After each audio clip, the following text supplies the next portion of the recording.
Bapak menjelaskan atau menuturkan kepada kita sebuah peristiwa atau riwayat tentang lahirnya seorang bernama Musa. Di awal ayat pembacaan kita ini, yakni ayat 1, diinformasikan bahwa Musa ini lahir dari sebuah keluarga Lewi, di mana ayahnya dan ibunya berasal dari suku Lewi. Kemudian kita bertanya, kenapa ayah dan ibunya masing-masing dari suku Lewi? Pada kala itu ibu bapak berlaku aturan dilarang kawin campur. Orang Lewi itu artinya hamba-hamba Tuhan. Orang Lewi harus menikah dengan sesama orang Lewi, sesama hamba-hamba Tuhan. Imam harus menikah dengan imam. Orang Israel harus menikah dengan sesama orang Israel. Tidak dibenarkan menikah di luar bangsa Israel. Itu adalah hukum yang diberikan kepada bangsa Israel pada kala itu, karena bangsa ini adalah pilihan Tuhan, dan Allah tidak ingin bangsa pilihan Tuhan ini tercemari rohaninya, imannya, kepercayaannya, hanya karena menikah dengan orang yang berbeda iman atau berbeda kepercayaan. Nah, kemudian ibu bapak saudara-saudara terkasih dalam Kristus, pasca kelahiran Musa, maka ayat-ayat Alkitab yang kita baca itu menjelaskan seperti apa perjalanan kehidupan Musa setelah dia lahir. Secara sekilas saya gambarkan, setelah Musa ini ditemukan oleh putri Firaun, lalu kemudian oleh kakak Musa yang mengamati Musa yang ditaruh di dalam peti yang dilapis oleh ter dan gala-gala ini, dari jauh diawasi oleh kakaknya Musa.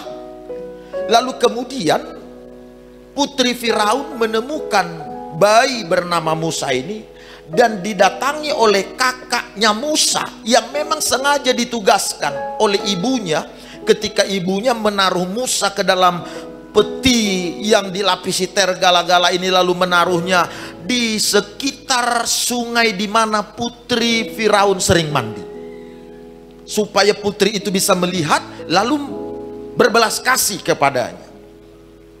Ada latar belakang kenapa itu harus dilakukan oleh ibunya. Tega sekali taruh Musa di peti, lalu ditaruhlah ini di sungai di mana putri Firaun sering mandi. Karena pada kala itu bangsa Israel bertumbuh dengan cepat. Ibu-ibu dari orang Israel itu melahirkan dengan sangat kuat, belum sampai di bidan sudah lahir, bahkan melahirkan sendiri tanpa bantuan para bidan ibu bapak. Sehingga bangsa Israel semakin berkembang, bertumbuh pesat, jumlahnya sangat banyak, sudah jutaan. Notabene mereka tinggal di tanah Mesir, tanah yang diduduki atau didiami oleh masyarakat Mesir. Dan mereka mulai cemas dengan perkembangan orang-orang Israel ini. Mereka khawatir nanti lama-lama orang-orang Israel ini yang akhirnya mengambil alih tanah Mesir ini, dan kita akhirnya tidak berdaya. Kalau mereka kuat, nanti mereka kerjasama dengan tentara lain, dengan bangsa lain, lalu sama-sama mereka menghabisi kita, maka lenyaplah bangsa Mesir. Begitulah pemikiran Raja Firaun. Maka itu dia mengeluarkan titah atau hukum, semua bayi laki-laki yang lahir di keluarga orang Israel harus dibunuh, dan itu tugas utama para bidan. Nah, Musa lahir di era di mana hukum itu disampaikan oleh Raja Firaun, dan ketika lahir ibunya Musa ini lihat ini lain daripada yang lain. Beda anakku yang satu ini, menawan, parasnya juga elok, berkarisma, sesuatu ada yang hebat di dalamnya ini, pikir ibu ini. Lalu disimpan, disembunyikan, hanya 3 bulan bisa. Memang kita seperti apa hebatnya bisa menyimpan seorang bayi tanpa diketahui oleh tetangga atau seorang pun. Dia pasti menangis, dia pasti haus, dia pasti butuh dibawa keluar dan lain sebagainya. Satu saat orang akan tahu bahwa ada bayi di tengah-tengah keluarga orang Lewi ini. Nah, daripada nanti bayi yang sangat luar biasa ini, menyolok hebat ini, nanti dibunuh, maka terbitlah atau muncullah ide itu. Bayi ini ditaruh di peti, dilapis dengan ter dan gala-gala, lalu sengaja diantar di tepi di mana putri Firaun sering mandi di sungai itu, dan disuruhlah kakaknya yang bernama Maryam, walau tidak disebutkan, kakaknya bernama Maryam, mengamat-amati dari jauh apa yang akan terjadi pada peti itu, pada Musa yang ada di dalam peti itu. Kemudian ibu bapak, setelah didapatkan sama putri Firaun, lalu Maryam datang. Kira-kira Tuan Putri, perlu kupanggilkan seorang inang penyusu supaya bayi itu bisa hidup. Lalu putri Firaun bilang, panggillah. Dipanggillah, mamanya yang dipanggil. Hebat ini dramanya keren ibu bapak. Dipanggillah, dan yang dipanggil itu mamanya sendiri, orang tuanya Musa.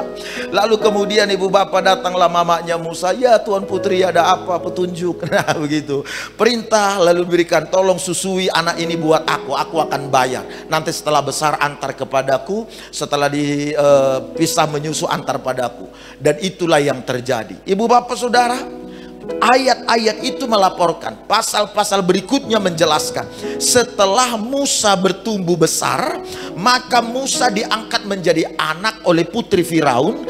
Lalu kemudian di pasal 3, pasal 4 kita melihat Allah memanggil Musa setelah dia lari meninggalkan tanah Mesir karena ada satu masalah, satu kasus ibu bapak. Lalu Musa lari menyelamatkan diri ke tanah Midian, dan di sana dia menjadi seorang gembala ternak, gembala kambing domba.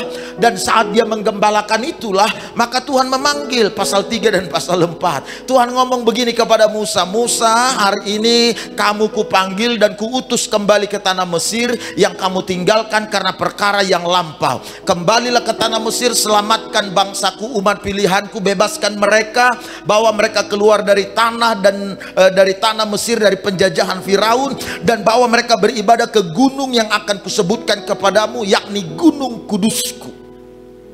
Coba lihat, aku sampai di sini soal Musa. Saya mau balik kepada keluarga. Coba lihat ibu bapak, melihat peristiwa serta perihal kelahiran Musa ini. Setelah kita lihat ini tadi ibu bapak, maka kita bisa mengerti apa yang terjadi pada peristiwa kelahiran atau riwayat kelahiran Musa ini. Maka kita paham bahwa pernikahan itu ternyata tidak hanya diperuntukkan untuk kedua orang yang menikah itu saja, pria dan wanita, suami dan istri. Pernikahan itu ternyata tidak hanya untuk dua orang yang melangsungkan pernikahan itu saja. Ternyata ada maksud, rencana serta tujuan Allah dalam atau melalui sebuah pernikahan, atau melalui lahirnya keturunan atau anak-anak di keluarga itu. Ada maksud Allah di dalamnya, ada tujuan Allah, ada rencana Allah.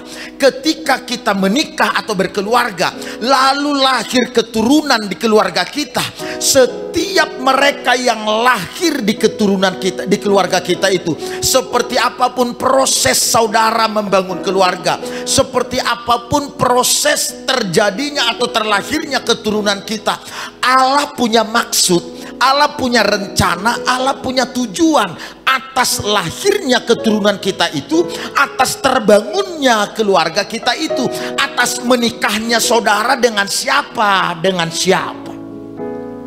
Maksud dan tujuan Allah itu terlihat jelas, yakni untuk mengubahkan satu bangsa, untuk menyelamatkan satu bangsa, dan untuk menyelamatkan generasi. Itu yang terlihat dari Musa. Musa ini dilahirkan, kemudian dirawat, dibesarkan, dididik.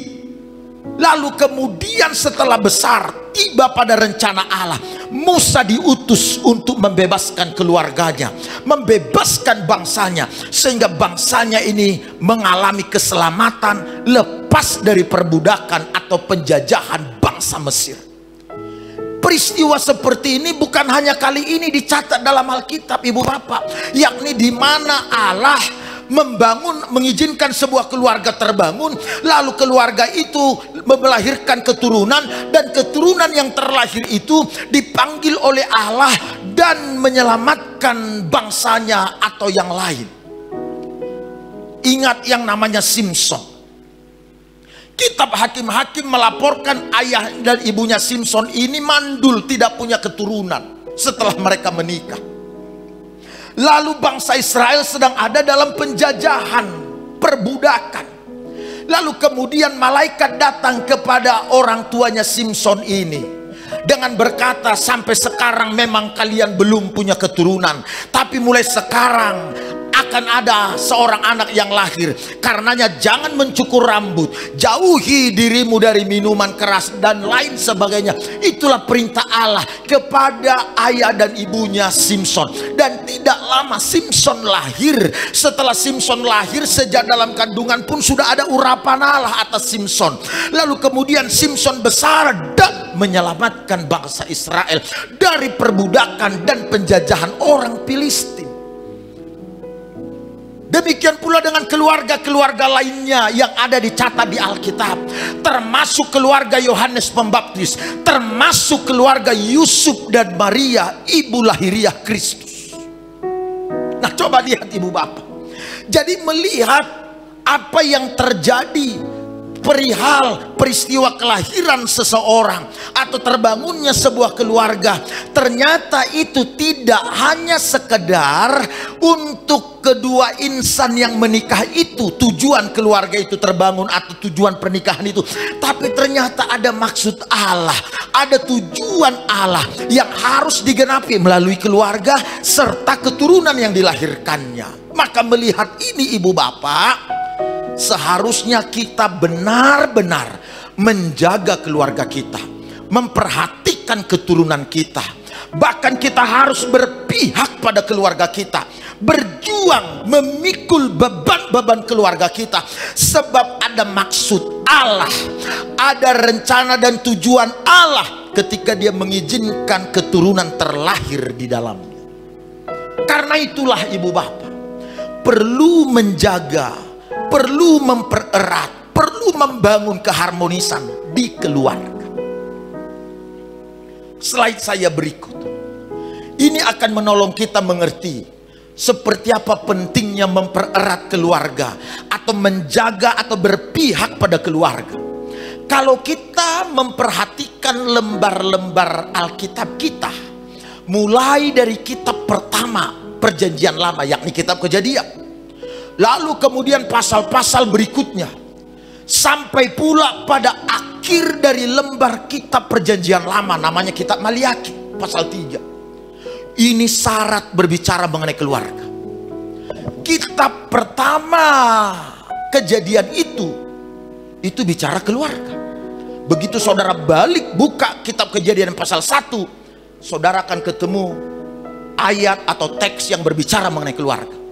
Saudara tiba di pasal 2, saudara juga ketemu bicara keluarga. Saudara tiba di pasal 3, juga bicara keluarga. Pasal 4, pasal 5, saudara bicara silsilah, terbangunnya sebuah sebuah suku. Demikian dengan pasal-pasal berikut. Saudara tiba di Perjanjian Baru sekarang. Perjanjian Baru kitab pertama, lembar pertama kitab Injil Yohanes, saudara akan lihat hal keluarga, di mana Yesus hadir di pesta perkawinan dan mengadakan mujizat di sana. Lalu saudara balik lagi sampai saudara tiba di pasal terakhir kitab Perjanjian Baru, namanya kitab Wahyu. Di sana pun saudara bicara mengenai keluarga. Jadi lihat sebentar, kitab pertama Perjanjian Lama bicara keluarga, dan ditutup dengan kitab Maliaki pasal 3 juga bicara keluarga. Ketemu lembar pertama kitab Perjanjian Baru, namanya Lukas pasal 1, demikian Yohanes pasal 2, ini bicara keluarga. Dan saudara tiba di pasal terakhir kitab Wahyu, juga bicara mengenai keluarga. Pendek kata Ibu Bapak, kitab kita ini sebenarnya bisa disebut kitab keluarga. Bahkan isi daripada Alkitab kita itu mulai dari awal sampai akhir syarat dengan kisah keluarga, prinsip-prinsip dalam membangun keluarga, hukum-hukum di dalam berkeluarga, bahkan juga cara mengatasi masalah-masalah keluarga dan lain sebagainya. Bahkan hukum pertama yang saudara temukan di Alkitab kita nanti, yakni kitab Kejadian, yang diberikan Allah pada manusia, bukan hukum mengenai ekonomi, bukan hukum mengenai politik, bukan hukum mengenai sosial, hukum keluarga. Jadi saudara lihat betapa Allah sangat fokus dengan keluarga, bukan? Tidak berhenti di situ, ibu bapak. Alkitab kita juga melaporkan untuk membantu saudara mengerti pentingnya memperhatikan keluarga kita dan berpihak pada keluarga kita. Kejadian 1 ayat 26 sampai 28 itu bicara tentang bagaimana Allah sangat peduli pada keluarga serta sangat sayang pada keluarga. Peduli sekali Allah ini sama keluarga, sayang sekali sama keluarga. Serius sekali Allah ini sama keluarga. Bagaimana kita tahu, Pak Gembala? Begini, ibu bapak, dalam Kejadian pasal 1 itu ayat 26, penulis kitab itu melaporkan bahwa lembaga yang pertama ditetapkan oleh Allah atau dijadikan oleh Allah di dunia ini adalah lembaga keluarga. Bahkan lembaga keluarga ini jauh lebih awal ditetapkan oleh Allah jika dibandingkan dengan lembaga gereja. Ada dua lembaga sorgawi yang dimana Allah langsung menjadi inisiatornya atau pendirinya atau deklaratornya. Dua lembaga itu, pertama lembaga keluarga dan kedua lembaga gereja. Ini hanya Allah yang mendirikannya dan membangunnya. Dan hebatnya dari dua lembaga sorga ini, yang pertama sekali dibangun adalah lembaga keluarga. Untuk memperlihatkan betapa serius, fokus dan sayangnya Allah pada lembaga pertama yang dia bangun, yakni keluarga ini. Setelah keluarga ini dibangun, ditetapkan, maka Allah menempatkannya di tengah-tengah Taman Eden. Allah memastikan tercukupi dulu semua yang diperlukan dalam menjalankan dan mengelola keluarga, barulah kemudian Allah menjadikan keluarga dan menempatkannya di Taman Eden. Allah tidak pengen keluarga itu kacau balau, berantakan, hidup bergumul hanya karena belum lengkap sarana prasarana, keperluan, kebutuhan untuk bisa menunjang kehidupan keluarga itu. Allah jadikan dulu semua, hari pertama, hari kedua, hari ketiga. Setelah semua beres, rapi, jadi mantap, barulah dia taruh keluarga. Allah sangat sayang sama keluarga, bukan? Bukan hanya itu yang menjelaskan bahwa Allah sangat fokus pada keluarga. Keluarga yang dibangun oleh Allah ini, kepadanya diberikan mandat dan kuasa untuk menaklukkan segala sesuatu yang berasal dari bumi. Ayat 26, 27, 28 Kejadian pasal 1. Semua dia berikan kuasa untuk menaklukkan segala sesuatu yang berasal dari bumi. Ini memberitahukan kepada kita bahwa keluarga ini adalah lembaga yang sangat kuat, sangat hebat, yang tidak bisa dihancurkan, dikalahkan, apalagi ditaklukkan oleh apapun yang berasal dari bumi ini. Karena kepadanya diberi kuasa. Ini pembandingnya, ibu bapak. Kalau ada keluarga mengalami kesenjangan, kekacau balauan, keretakan, hanya karena ada hal-hal yang berasal dari bumi ini, hanya karena masalah lah, hanya karena kekurangan lah, hanya karena krisis dan lain sebagainya, itu karena dia tidak paham seperti apa kekuatan yang terkandung dalam keluarga itu. Sejatinya tidak ada apapun yang bisa mengalahkan keluarga. Makanya harusnya keluarga itu makin hari makin tangguh, makin tambah usia makin kuat, makin lama makin hebat, makin lama makin luar biasa, karena ada kekuatan di dalam. Tidak cuma di situ, ibu bapak. Ketika ini saya lompat pada perjanjian baru. Ketika keluarga mengalami ancaman rusak nama baiknya. Ketika keluarga terancam kacau balau, reputasinya akan hancur, Allah bersedia menjaga dan membela nama baik dan reputasi keluarga itu. Saking sayangnya Allah sama keluarga, saking cintanya dan berpihaknya, fokusnya Allah pada keluarga. Ingatkan, ketika pesta perjamuan kawin di Kana itu berlangsung, Yesus diundang, dibawa sama ibunya. Lalu begitu tiba, rupanya tamu masih pada datang. Persediaan anggur sudah habis. Anggur salah satu hal yang paling penting harus ada di setiap pesta orang Yahudi. Kalau tidak ada anggur, maka tidak bisa bikin pesta. Malulah dia. Kalau di orang Batak, apalah itu? Babi, begitulah mungkin ya. Kalau nggak ada kepala babi, nggak bisa pesta. Nggak bisa kita ganti sembarangan. Nggak bisa, makanya no babi, no Batak. Di mana babi nggak hidup, di situ nggak hidup adat Batak, percayalah. Jadi orang-orang jauh, bukan tuak ya, bukan tuak. Jangan saudara anggur itu saudara identikan dengan harus ada tuak. Enggak, itu namanya saudara sor sendiri. Karena saudara penikmat dan nyaman dengan tuak. Lalu saudara bilang begini, orang Yahudi aja setiap kali pesta adat harus ada anggur. Begitulah kita harus ada tuak. Itu namanya membenarkan diri sendiri. Itu lebih pas kepada kehadiran, keberadaan sebuah benda yang menunjang keberlangsungan daripada adat istiadat itu.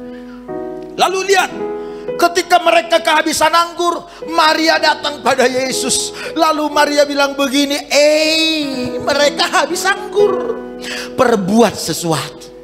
Lihat responnya Yesus. Dia ngomong, mau apa daripada aku? Waktuku belum tiba. Perhatikan baik-baik, waktu untuk melakukan mujizat belum tiba bagi Yesus pada hari itu. Saatnya memperkenalkan diri Yesus di depan umum bahwa dia adalah pembuat mujizat, dia adalah Mesias anak Allah, dia adalah Kristus. Untuk melakukan itu belum tiba.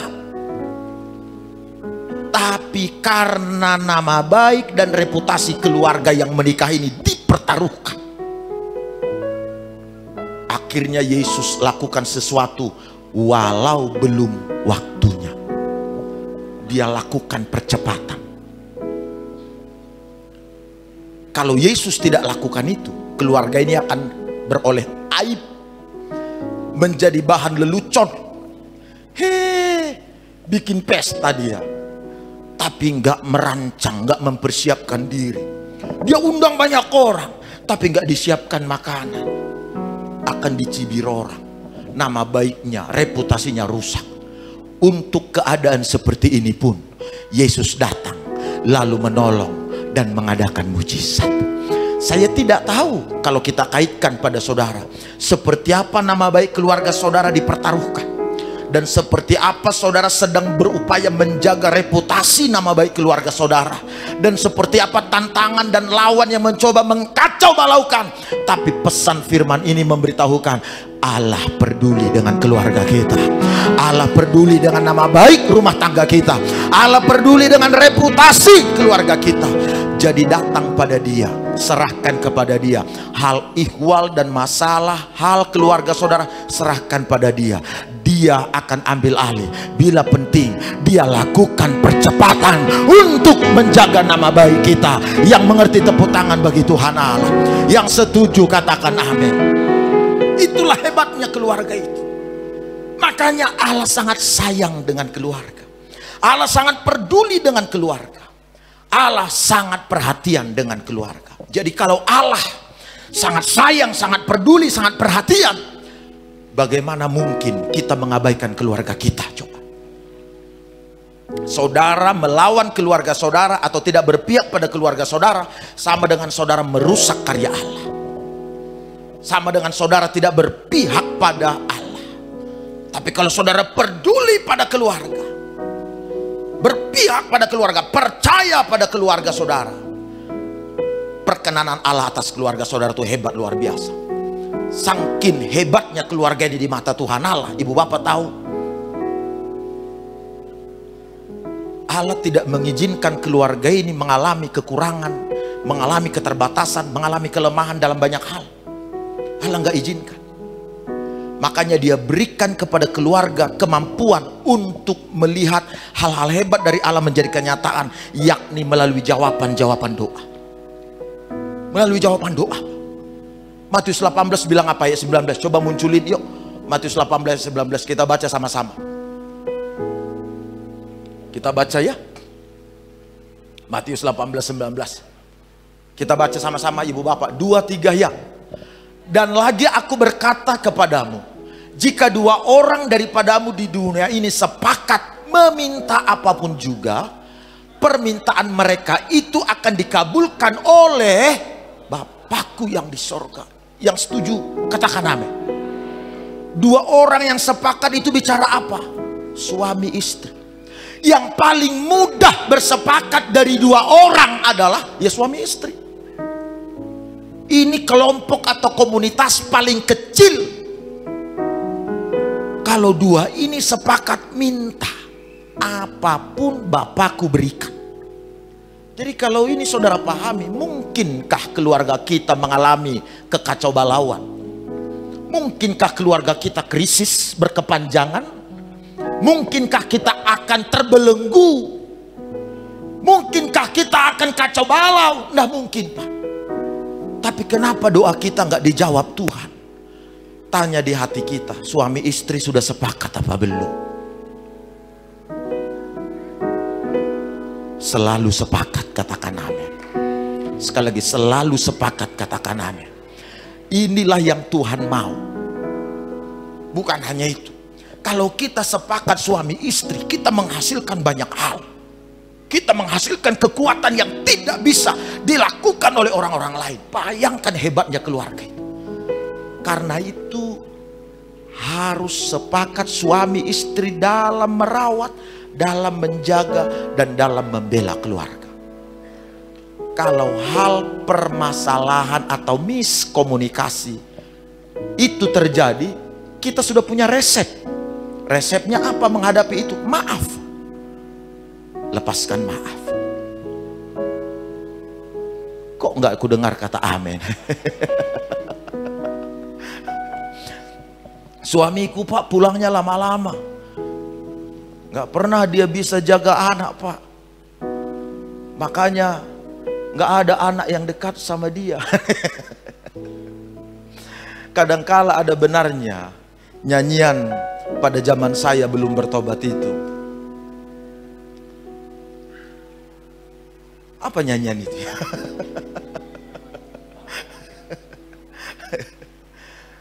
Tiap kali engkau ku tinggal pergi, bukannya aku sengaja, demi kau. Wih, tahu nih.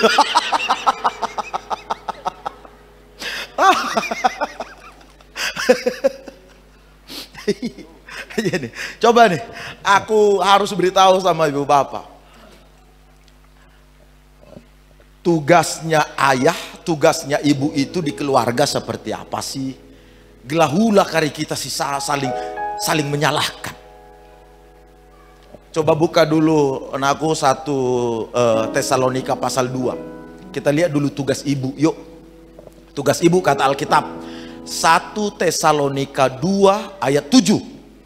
Kita baca 1 ayat. Yang ibu-ibu jangan ngantuk, lihat ini. Ayo buka Alkitab saudara, ayo. Baca sama-sama 1, 2, 3.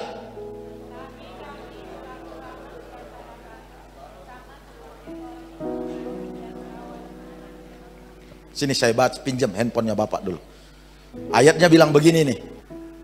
Tetapi kami berlaku ramah di antara kamu sama seperti seorang ibu. Apa tugas seorang ibu itu? Mengasuh dan Ada 3 tugasnya. Fungsi seorang ibu di keluarga, pertama mengasuh dan merawat. Yang ketiga, coba lihat ayatnya yang ke-8. 3, ya.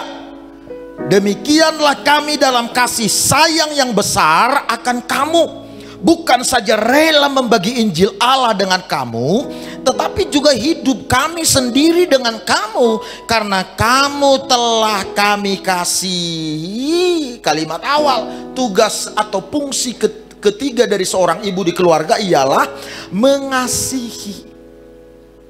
Jadi yang merawat, yang mengasuh, yang mengasihi, fokusnya ibu. Makanya sering sekali anak-anak atau kita susah jauh dari ibu.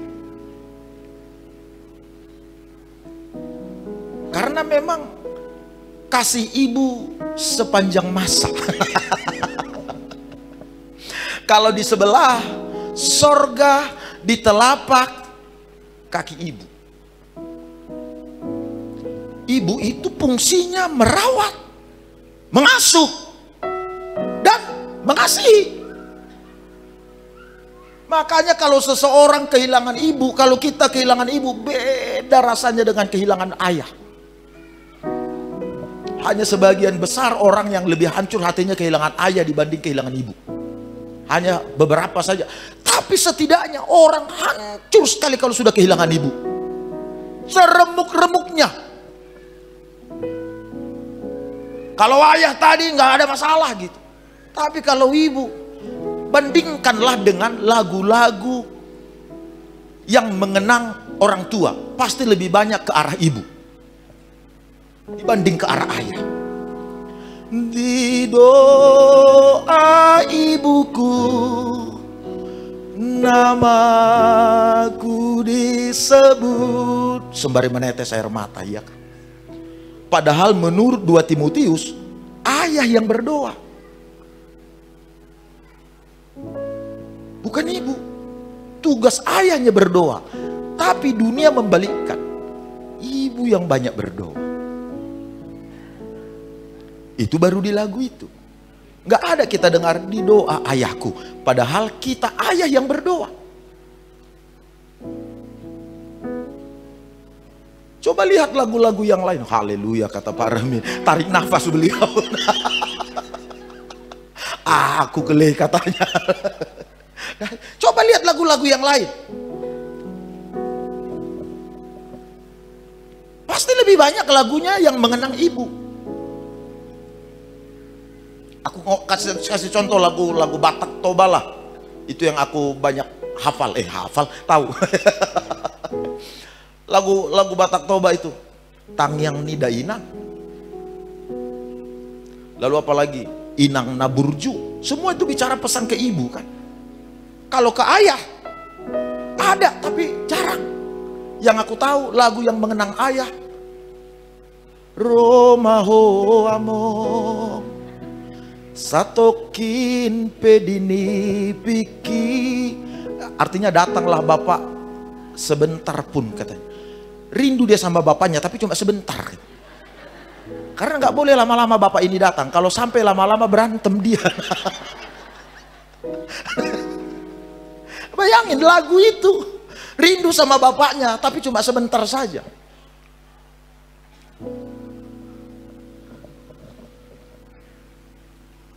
Memang luar biasa ibu-ibu ini. Yang bapak-bapak gak ada tepuk tangan.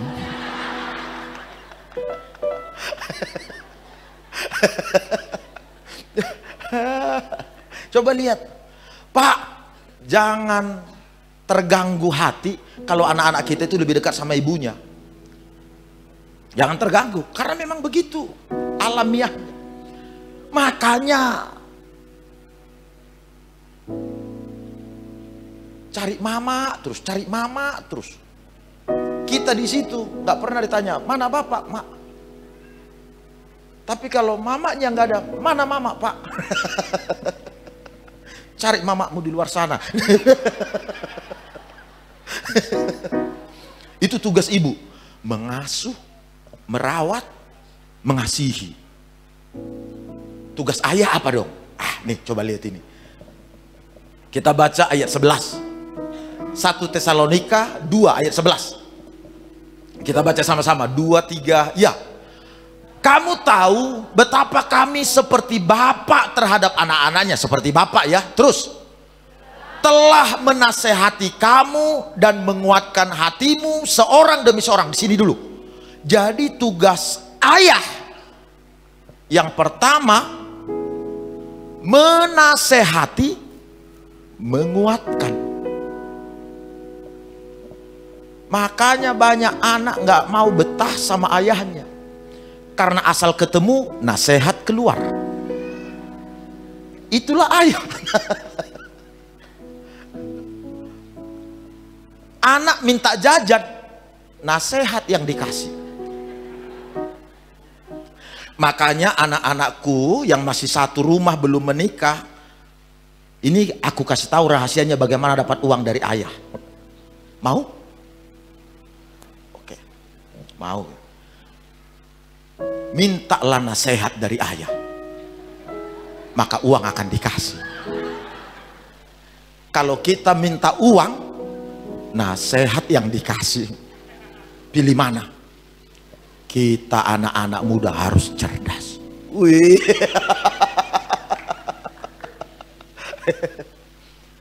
Jadi tugas ayah itu menasehati, menguatkan. Tambah lagi yang ketiga, ayat 12. Sama-sama, yuk kita baca 1, 2, 3 ya. Dan meminta dengan sangat supaya kamu hidup sesuai dengan kehendak Allah yang memanggil kamu ke dalam kerajaan dan kemuliaannya. Kata meminta dengan sangat adalah mendisiplin. Kenapa itu bukan dilakukan sama ibu? Karena ibu itu nggak akan bisa melakukan ini, nggak akan tega dia. Ada yang tega itu di televisi, malah ibunya yang menghabisi anaknya, membuang anaknya. Itu bukan jemaat GB Lab Spring.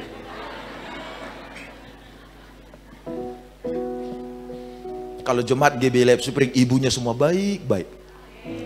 Ibunya semua punya hati keibuan. Bapak-bapaknya punya hati kebapaan. Makanya bapak dan ibu kalau ini berpadu, kerjasama, coba lihat. Bapak menasihati, ibu mengasuh. Bapak menguatkan, ibu merawat. Bapak mendisiplin, ibu mengasihi. Anak-anak kita bertumbuh sehat. Tepuk tangan bagi Tuhan Yesus. Karena itu ibu bapak, jangan lupa kebenaran ini. Allah peduli dengan keluarga kita. Jadi kita harus berjuang supaya rencana Allah itu tercapai. Sudah habis waktunya, saya mau bahas poin satu ini. Saya klik mungkin 5 menit, 7 menit. Coba klik slide terakhir. Supaya saudara dapat gambaran keseluruhan, walau secara garis besar mengenai keluarga. Gambaran keseluruhan mengenai keluarga, walau hanya garis besar, tapi saudara dapatkan dulu garis besarnya. Di samping Allah sangat peduli pada keluarga, sayang sama keluarga, bahkan Allah juga sangat berpihak pada keluarga. Keluarga adalah lembaga pertama yang diciptakan Allah, dijadikan Allah. Dengar baik, yang saudara harus tahu dan tidak boleh lupa, Allah bertahta atas keluarga. Allah bertahta. Jadi kira-kira saya mau bilang begini ibu bapak, alasan kenapa Allah sangat fokus pada keluarga. Bahkan kitab suci kita tadi, mulai dari lembar pertama sampai dengan lembar terakhir kitab perjanjian lama, demikian lembar pertama di keperjanjian baru sampai dengan terakhir. Bahkan juga ada banyak prinsip, peraturan, hukum, semua ditulis. Bahkan sampai dengan silsilah pun ditulis di sana. Itu menjelaskan betapa Allah sangat sayang pada keluarga dan fokus pada keluarga, kan? Perhatian pada keluarga. Jadi saya ketemu alasan kenapa Allah begitu fokus. Kitab suci kita itu bahkan bisa disebut kitab keluarga. Hukum pertama yang diberikan pun hukum keluarga, bukan hukum yang lain. Kenapa? Karena keluarga ini adalah tempat Allah bertahta. Pendek kata saya mau bilang, keluarga adalah perwakilan Allah satu-satunya. Bukan hanya itu ya, keluarga adalah satu-satunya lembaga perwakilan Allah di dunia berdosa untuk memanifestasikan suasana sorga. Keluarga, dia nggak pernah pilih, Allah nggak pernah pilih unsur lain, lembaga lain supaya Allah bisa menyatakan suasana sorga di sana. Tidak, hanya lembaga keluarga. Gereja apa? Suasana sorga. Gereja itu terdiri dari anggota-anggota keluarga. Jadi kalau di keluarganya damai, aman, di keluarganya sejahtera, orang ini datang di gereja, maka dia membawa atmosfer sorgawi di gereja itu. Demikian di perkumpulan yang lain. Makanya suami istri, anak-anak memang harus dibawa ke rumah Tuhan, ke gereja. Saudara, ibu bapak, saya perhatikan memang saudara sangat, beberapa keluarga saudara sangat konsen, sangat berjuang bawa anak-anak saudara beribadah, bersama-sama duduk, bersama-sama dengar firman. Ini hal-hal hebat buat saudara, hal-hal luar biasa, saya salut. Tapi dengar ibu bapak, ini harus dirawat terus menerus. Kita yang selama ini, mohon maaf ya bapak ya, mohon maaf ya ibu ya, kita yang selama ini kadang-kadang nggak peduli keluarga kita mau ibadah apa enggak. Jangan salahkan dan jangan heran kalau di kemudian keluarga ini akan roboh. Harta terbesar kita, milik pusaka kita, kata Alkitab, bukan investasi. Milik pusaka kita itu bukan gelar dan jabatan, bukan kekayaan. Milik pusaka kita itu adalah keturunan. Orang akan membicarakan begini, 100 tahun dari sekarang, apakah orang membicarakan keturunan kita apa tidak? Itulah fokus daripada keluarga. 100 tahun dari sekarang, apa yang akan orang bicarakan tentang keluarga kita? Pernah dengar begini dalam percakapan sehari-hari, si anu itu sukses atau si anu itu gagal, si anu itu berantakan, lalu dikaitkan dengan orang tuanya, dengan keluarganya. Me anak siapa kak? Kan itu ayahnya si anu kan, ibunya si anu kan selalu dihubungkan kan. Coba pikirkan, renungkan sebentar kalimat ini ibu bapak. Apa yang akan dibicarakan orang tentang keluarga kita 100 tahun dari sekarang? Tahu Yesus Kristus atau orang Yahudi? Nanti saudara lihat, satu-satunya bangsa di alam semesta ini yang memiliki daftar silsilah terlengkap, datanya dapat semua, itu Yahudi. Lihat nanti Matius 1, Abraham memperanakan ini, sampai pada Yesus Kristus, dapat semua datanya. Bukan cuma Matius bicara silsilah, lihat juga nanti di kitab Rut pasal 4.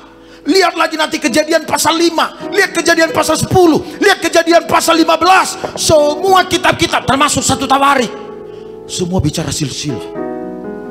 Ada maksudnya. Allah, siapapun kita, seperti apapun miskinnya kita, keturunan kita dicatat, keturunan kita dibicarakan. Makanya jangan main-main dengan keluarga kita Bapak Ibu.